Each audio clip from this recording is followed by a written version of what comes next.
Magandang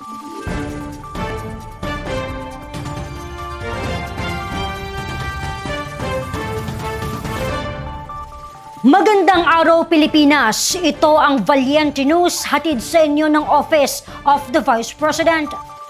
Matapos mamahagi ng pagbabago bags sa bayan ng Calasiao, tinunguri ng OVP Pangasinan Satellite Office ang bayan ng Binmali at lungsod ng Dagupan. Narito ang report.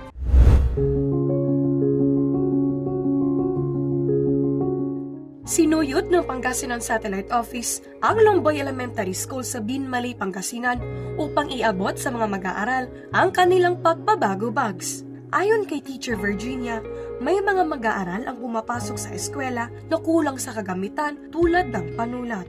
Marami sa aming mga pupils ang kapos sa mga gamit nila sa pang-eskwela. Wala po silang enough na notebook. Minsan nagpapasulat po kami, sinasabi nila wala daw silang papel, wala daw silang lapis.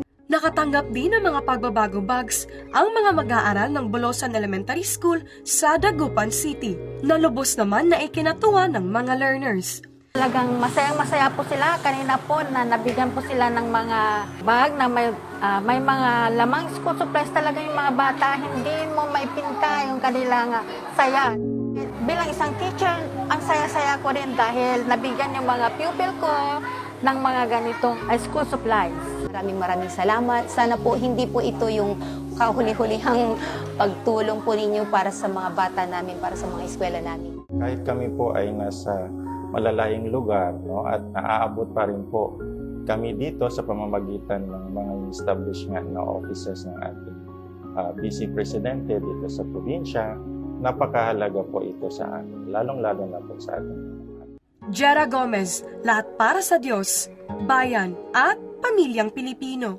Valiente News. Sa susunod na episode, mga serbisyo ng Office of the Vice President mas inilapit na sa mga taga-Region 1. Bilang ng mga natulungan ng OVP Pangasinan Satellite Office, ilan na kaya? Ako si Claudette Loreto para sa makabuluhan, naninindigan at matapang na mga ulat at impormasyon. Maraming salamat!